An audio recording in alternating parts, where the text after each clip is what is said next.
Desde sempre eu tive um certo fascínio por conteúdo de terror. Não que eu fosse obcecado por esse gênero, mas sempre me deparava com algo relacionado, seja filme, vídeo no YouTube ou uma creepypasta. Eu acabava ficando intrigado, preso na atmosfera sombria. Eu confesso que eu nunca vi muitos filmes de terror, e a minha sorte na escolha deles também nunca ajudou muito. A maioria das vezes eu acabava assistindo algo meio sem pé nem cabeça, que no final só era terror pelo rótulo. Então eu comecei a descobrir um caminho diferente. Passei a consumir conteúdo de terror no YouTube. E olha só eu aqui agora, contando uma história. Eu encontrava canais que sabiam contar essas histórias de um jeito que realmente capturava a essência do medo. E isso me conectou a esse gênero de uma forma nova. Eu também acabei me interessando por alguns streamers que jogavam alguns desses jogos. As lives eram uma mistura de susto e risada. Não só porque era divertido ver os outros tomando susto, mas também porque os jogos eram totalmente imersivos. Apesar de tudo, até então, eu nunca tinha jogado um jogo de terror. Eu sempre fui mais espectador do que participante. Até que um dia um amigo meu me chamou pra jogar um jogo diferente.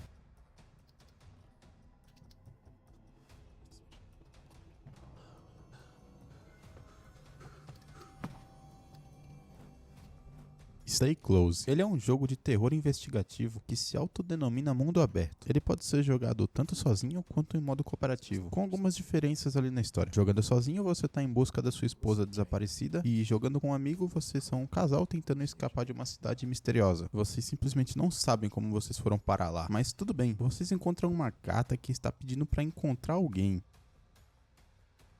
Enquanto explora a cidade, vocês vão cruzar com um velho bem excêntrico, pra não falar outra coisa, que oferece algumas missões e enigmas em troca de ajudar você a encontrar sua esposa ou a saída daquele lugar sinistro. Inicialmente, o velho te manda atrás de um brinquedo e uma bússola, que ele perdeu há muito tempo, falando pra você que um pássaro pegou eles. Só nisso aí a gente já vê que o velho é completamente maluco das ideias, mas ele te dá uma dica de onde encontrar esse pássaro. Ele fala pra você que esse pássaro fica em um apartamento, que quando você chega lá se depara com um dos poucos monstros do jogo, um manequim. Sim, um manequim. Sinceramente, foi a única vez que eu levei susto, porque eu ainda não sabia o que esperar do jogo. E além disso, você descobre que alguém já passou por ali e deixou algumas cartas. A pessoa menciona que o carro dela quebrou, mas que não havia ninguém pra consertar ele. O que pra gente já não é mistério, porque a cidade é totalmente deserta. Então ela se hospedou aí nesse apartamento que a gente tá.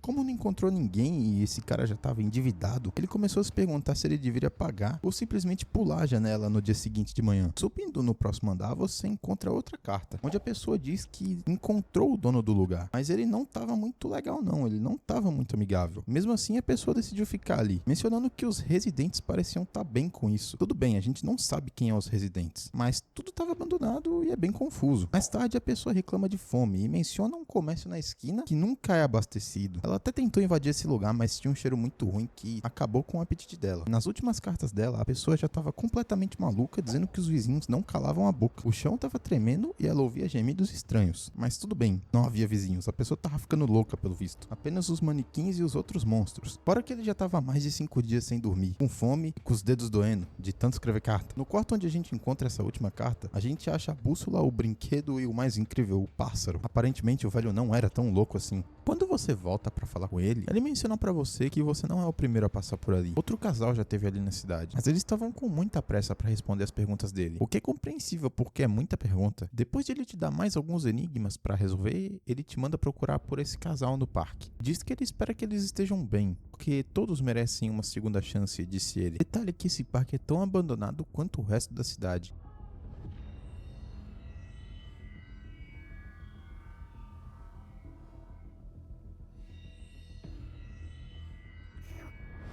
Nesse parque você encontra o acampamento do casal e uma carta escrita pela mulher. Na carta estava descrevendo tudo o que aconteceu. E ela fala que eles estavam voltando pro acampamento quando pararam para tirar foto de alguns animais que estavam pastando ali. Nisso eles deram alguns passos para fora da trilha para conseguir essa foto. Quando voltaram, o caminho tinha sumido, o que por si só já não faz sentido nenhum. Eles ficaram perplexos por se perder andando tão pouco. A mulher queria ficar quieta e pedir ajuda, mas o marido insistiu que sabia para onde ir. Resumindo, eles ficaram andando em círculos e quando estavam quase desistindo, encontraram essa tal cidade fantasma. Passaram por uma neblina bem densa e chegaram na cidade. Eles rodaram lá por um tempo, mas a mulher percebeu que não havia ninguém, nem carros nas ruas, pessoas voltando do trabalho, nada. Tudo estava escuro, exceto por um homem e uma armadura. Sim, isso é muito estranho. Esse cara tava discutindo sozinho e falando umas coisas sem sentido. Eu não faço ideia de como eles chegaram nessa conclusão, mas eles foram pedir informações pra esse cara. Nisso ele começou a soltar os enigmas, os famosos enigmas. Nessa altura do campeonato, estátua, a gente até já sabe quem é esse cara. No final, eles só fugiram com medo de serem atacados por esse velho maluco e foram explorar ali o resto da cidade. Como esperado, não encontraram nada e foram ali no parque local. Ignorando assim o velho, montaram um acampamento e acenderam a sua fogueira. Mark, o marido da mulher, notou uma estátua bem comum ali e assustadora no meio do parque. Bom, tudo bem ter o fato de uma estátua no parque, né? Mas o ponto principal é que a estátua tava olhando pra eles. A mulher comenta que não queria nunca que o Mark tivesse percebido aquela estátua ali, só que é meio difícil não perceber. Ela também ficou com medo. Ela tentou ignorar isso e foi dormir. Só que quando ela acordou, o Mark já tinha desaparecido. Ela achava que ele devia ter ido buscar ajuda. Enfim, ela foi apagar as brasas da fogueira que faltavam, mas algo tava estranho. Aquela estátua já não tava mais lá. Bom, se já tava estranho, agora ficou mais. Com essas informações, você volta pro velho e ele diz que esse casal não sumiu. Eles ainda estão por aí, em algum lugar. E que você não deveria se preocupar com isso. Meio difícil, né? Porque você pode ser o próximo. Mas ele diz que mais cedo ou mais tarde eles iriam aparecer.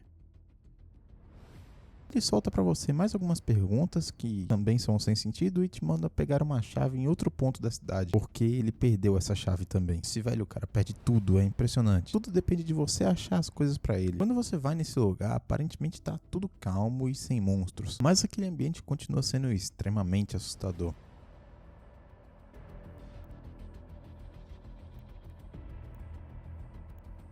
Só que é tudo uma mentira. O velho mentiu pra você mais uma vez. Quando você tenta sair de lá, aparecem vários monstros pra dificultar a sua fuga.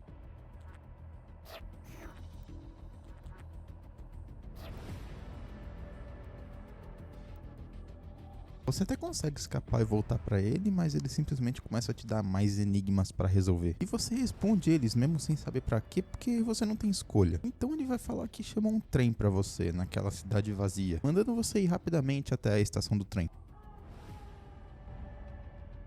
Bom, e mais uma vez você se depara com monstros se você estiver jogando em dupla. Mas se você estiver sozinho, o local vai estar totalmente vazio e deserto. E aqui, meu amigo, é o final do jogo. No fim da estação, você encontra o velho lá parado, como se nada tivesse acontecido. Ele fala pra você que ele pegou um atalho pra chegar até ali. O que é totalmente estranho, porque não parece ter muitos lugares naquela cidade. Ele afirma com toda certeza que esse trem vai te levar pra fora da cidade. Ou vai te levar pra achar a sua esposa, depende do modo que você tá jogando. Esse aqui é o final. Pra mim é bem questionável, porque você não sabe se isso realmente acontece, se você acha a sua esposa ou se você sai da cidade, não explica. Além disso, o destino dos outros personagens também nunca é revelado, tanto o casal que desapareceu na floresta, quanto o cara do apartamento. Tudo isso fica em aberto. Além disso, os enigmas que você resolve também são um pouco inúteis, não ajudam em nada na gameplay. No final, essa foi a minha experiência com o meu primeiro jogo de terror. Não foi das melhores em termos de qualidade, mas foi divertido e rendeu algumas risadas. Bom, comenta aí o que você achou. Se você já jogou o jogo, deixa a sua opinião aí. Quem não jogou, pra quem quiser tentar, o nome é Stay Close. Mas é isso, pessoal. Mais uma vez, meu muito obrigado pela sua atenção. Tamo junto e até a próxima.